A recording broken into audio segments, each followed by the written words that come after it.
اس کا کیا مطلب ہے؟ ناک کی ہڈی نہ لگے تو نماز کیوں نہیں ہوگی بھائی؟ لگ تو گئی ماتھا، ہو جانی چاہیے تھی، مگر علماء کہتے ہیں نہیں ہوگی۔ کیوں؟ ناک کی ہڈی لگنا ضروری ہے نماز میں، ورنہ نہیں ہوگی نماز۔ چلو ظاہری بات تو یہ ہے ناک کی ہڈی لگنا ضروری ہے، اور باطنی بات یہ ہے کہ لوگ کہتے ہیں بڑا ناک والا ہے تو فلاں کی ناک کٹ گئی، بڑا ناک والا ہے۔ مطلب ظاہر یہ ہے کہ ناک نہ لگے تو نماز نہ ہو، اور باطن یہ ہے گھمنڈ ہو تو نماز نہیں ہوتی۔ اب حج میں جا کے بال مڈانے کا کیا مطلب ہے؟ کہ بال مڈانے سے عبادت کا کوئی تعلق ہے؟ علماء بتائیں گے اس کی خوبیاں، مگر میں نے جو سمجھا ہے بتا رہا ہوں۔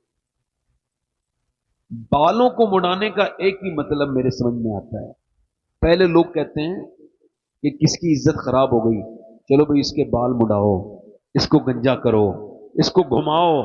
بندہ کعبے میں جا کے اپنے بال خود ہی مڈاتا ہے، اور پھر گھومتا بھی ہے اللہ کے شہر میں اور کہتا ہے مالک بال مڈانا میرا کام تھا، اور تیرے گھر میں آنا بھی میرا کام ہے، اب یہ عاجزی کرنا میرا کام ہے، اور مجھے بخش دینا یہ تیرا کام ہے۔ یہ ہے یعنی اسلام کی ہر عبادت انسان کو یہی پیغام دیتی ہے کہ وہ اپنے اندر گھمنڈ نکال دے، وہ کوئی نسب کی وجہ سے گھمنڈ نہ کرے، کوئی علم کی وجہ سے گھمنڈ نہ کرے۔ گھمنڈ بہرحال کسی بھی چیز کا ہو، نسب کا ہو، علم کا ہو، حسب کا ہو، انسان کو ذلیل کر کے ہی چھوڑتا ہے۔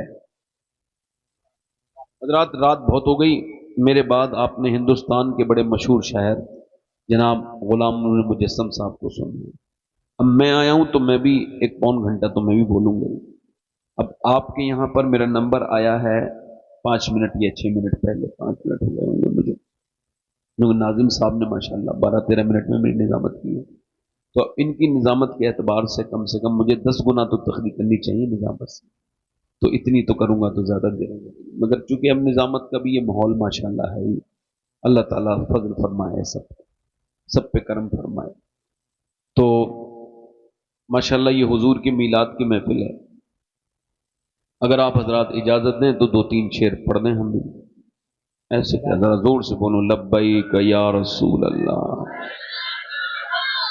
دل لگا کے بولو لبیک یا رسول اللہ۔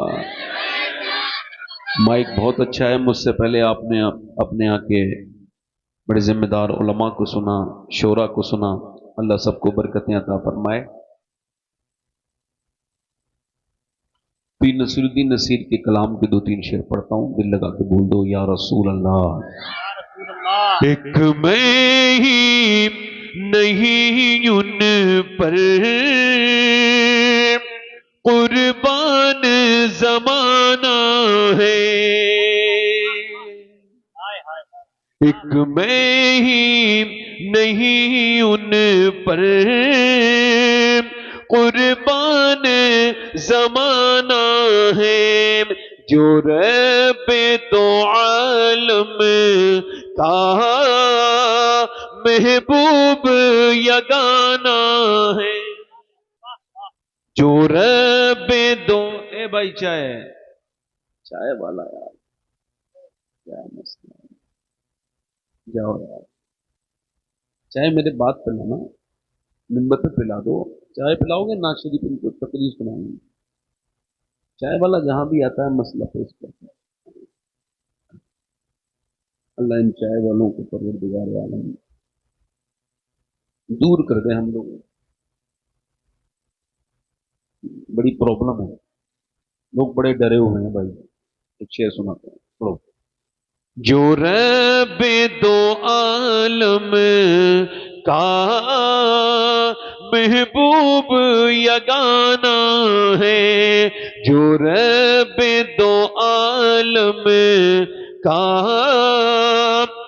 محبوب یگانہ ہے، کل پل سے ہمیں جس نے خود پار لگانا ہے، کل پل سے ہمیں جس نے خود پار لگانا ہے، زہرا کا وہ بابا ہے، حسنین کا نانا ہے، زہرا کا وہ، میرے ساتھ پڑھو نا، زہرا کا وہ،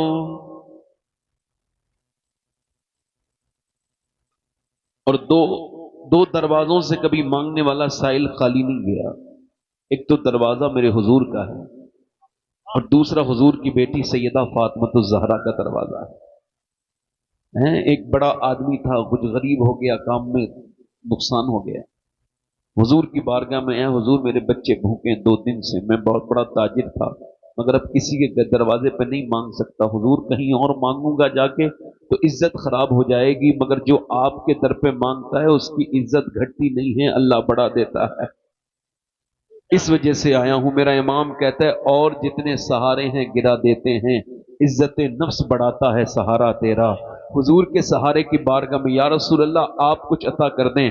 سرکار نے فرمایا اس وقت ظاہری طور سے، حضور نے فرمایا میرے گھر میں کچھ نہیں ہے، پڑوس میں میری بیٹی کا گھر ہے، اس سے لے لو۔ وہ کہتا ہے نبی کی بیٹی کے دروازے پہ بھی جا کے کہا آپ کے والد صاحب نے بھیجا ہے کچھ عطا کر دیں۔ ایک ہی کپڑا تھا، اسی پہ حسنین کریمین دونوں سوتے تھے، خاتون جنت نے حسن کو اٹھایا اور حسین کو اٹھایا، اسی کپڑے کو دے کے کہا تیرے نبی کے بیٹی کے گھر میں ایک ہی کپڑا ہے جو بک سکتا ہے، مگر تو جا اسے بیچ دے، اپنے بچوں کو کھلا لے، فاطمہ کے گھر سے کوئی خالی نہیں جاتا ہے۔ آؤ در زہرا پر پھیلائے ہوئے دامن، آؤ در زہرا پر پھیلائے ہوئے دامن، ہے نسل کریموں کی لجپال گھرانہ ہے نسل،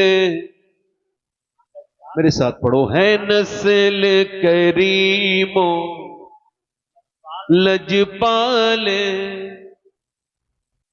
اور یہ اللہ تعالیٰ آپ کو سلامت رکھے، بیٹھے ہیں یہ تقریر اپنی شروع کر رہا ہوں۔ اللہ کے رسول صلی اللہ علیہ وسلم کی مبارک یہ محفل ہے۔ اللہ فرماتا ہے تم میری نعمتوں کا شکر ادا کرو، میں نعمتوں کو بڑھا دوں۔ یہ کسی تعویذ رکھنے والے میاں کا وعدہ نہیں ہے، نہ کسی اسکالر کا دعویٰ ہے، نہ کسی پولیٹیشین کا وعدہ ہے، یہ اللہ فرماتا ہے تو شکر ادا بولو بولو دنیا میں کہیں کو بھی ایسا ہو تو بولو بولو دنیا میں کہیں کو بھی ایسا ہو تو بولو بولو کہ محبوب